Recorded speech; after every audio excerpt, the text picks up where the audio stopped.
Hey everybody, Kimmel's Irish Pub. This is called Hollow in the Land. I don't know. Another little gem I found out there, running out of stuff to watch, but I'm gonna watch this one. I don't recognize any of the actors or actresses in this, and I'm not really sure why it's on my watch list, but here it is. IMDb 5.6. It's about a woman with a troubled past sets out to find her missing brother. There's a longer synopsis there, but I'm not going to read that to you. I'm going to watch a little bit of this, and then I'm going to tell you what it's really about. So, stick around. You've already watched this much of this movie that I've never heard of, or you must have, and I'll let you know what it's about. Thanks for tuning in. I'll be back. Hey everybody, want to do a quick check-in here. Hollow in the Land, 43 minutes and 47 seconds. I just want to give you a better idea what this movie's about. You could read it on IMDb, but why not hear it from me? I didn't mean to rhyme there. But anyway, so it's a Canadian. It's held in Canada, and I can tell a little bit by the accents. So it's a family, essentially.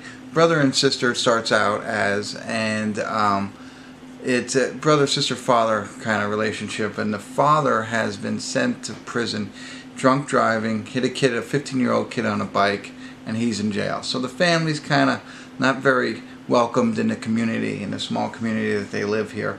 And because of this, the sister, or the daughter of the man who ran him over, the sister of the family, is kind of the older one, has the job working in like a factory, raising her brother, who's about 17 years old. But the brother's a troublemaker. Or he gets in trouble, I shouldn't say. You know what I mean? So he's been in trouble with the law a lot. And he's with his girlfriend, and the father of his girlfriend comes home and comes at them, ends up, you don't see what happens, he ends up dead. And Brandon, who is the brother, or the son, he disappears. Nobody knows where he is. And they're trying to solve the mystery of who killed the father. Everybody, of course, thinks it's him. It's family history. The kid's got a temper. All that kind of stuff. That's basically what's going on. His sister is now trying to find him and figure out what has happened. The sister, her name is Dianna Agron. A-G-R-O-N. Didn't recognize the name when we started this, but I Am Number 4. She is from that movie, which I really enjoyed. I wish they'd make another one of that. I actually really liked that movie. I don't think it got rave reviews, but I enjoyed it. And then the brother that I keep speaking of now has only been in a little bit, but I really liked him. His name is Jared Abrahamson. Interesting story about him as an actor. He originally was like an MMA fighter, so he grew up in Fin Flon, MB, and it's evidently known. It's like a tough town, but he becomes an MMA fighter. And then decides he wants to get into acting, and here he is. So I liked him. He has so far played a small role, but he's like one of those actors that he plays a tough guy, but you actually kind of know he is a tough guy. So I'm interested in see more movies with him in it anyway. And the only other one that I wanted to talk about, Shawn Ashmore. Shawn Ashmore was the original. He was in Smallville, where he played Jimmy Olsen. That's where I always remember him. So he's in this as well. So far pretty good. I'm interested. I like the one actor. I like where it's going. It's a different movie. And let's see where it goes from here. Hopefully it continues to be good. It's a little darker, I think. But I'm enjoying it. So stick around. I'll tell you what happens next as much as I can, and I'll tell you what I think. Alright? Thanks. Hey everybody. We're at the credits of Hollow in the Land, and I have to tell you, I enjoyed it. I forgot the numbers I'm going to say. Hold on, because I forgot to give you the Rotten Tomatoes stats. 62% from the critics and 62% from the audience. Not great expectations, but it was a middle-of-the-road type of expectations for the movie. And it started out, as more of a sister trying to clear her brother's name. I told you about what had happened, and that he has gone missing, and she's out to try and prove his innocence, and she's trying to do that.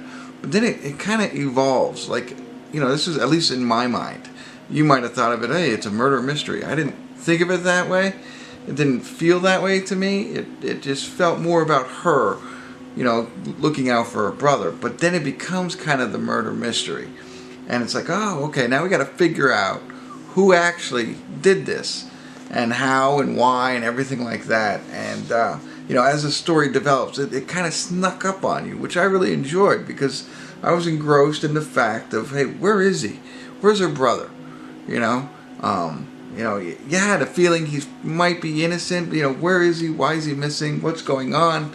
And that's what it's more about. But then, behind the scenes, almost subliminally, they're creating this murder mystery. You know, at least again for me, I didn't. And then it hit me. It dawned on me. I'm like, okay, now we got to figure out. Like, I mean, who really did all of this and why? And I'll be honest with you, as soon as I thought of that, I actually guessed it. And you might be able to too. You might be able to guess who did the murder. But you also got to figure out, like, kind of why. And, you know, it really, I enjoyed it a lot. I mean, it's great to find these types of movies. For me, you know, you go into these and never really heard of it, not even sure how it ended up on my list. And you start watching it, and you really enjoy it. I thought the acting was good. I think it takes place in Vancouver. I don't know, in Canada somewhere, but always Vancouver is very beautiful, and there's some good scenery going on here, and it's a very good plot line. Didn't bore me at all. I found myself invested in the characters. As I mentioned, I like that one guy. He really didn't play all that much. He was the brother who was missing the whole movie. So not a lot from him. But, you know, the girl, she played a really good part, the sister who's going around. And Ashmore, I thought he did a really good job. So I really enjoyed it. And I'm going to urge you, check this one out. If you're a movie buff and you're into this kind of things, darker in, not so much as in, you know, sadness, but in the visualization of the movie seemed darker to me. You know what I mean? Like more rough kind of thing. Again, not rough as in violent, but just the way, the grittiness of the film, the way it felt for me. And shot on location in Kootenay region of British Columbia, Canada just came up. So I don't know where that is, but anyway, check out this film. I don't want to give it a 7 because I give too many 7s, I've been told. I'm leaning towards maybe an 8. I don't know, I enjoyed it that much, and maybe because my expectations were low, and but I thought it was great. A Canadian film, not, you know, and I thought it was well done. So I really enjoyed this one. I think I've given you enough. It's hard to give any more because, I mean, there's a lot involved here, and you know, there's some twists and stuff like that, and it's very enjoyable. So if that's your type of movie, check this out.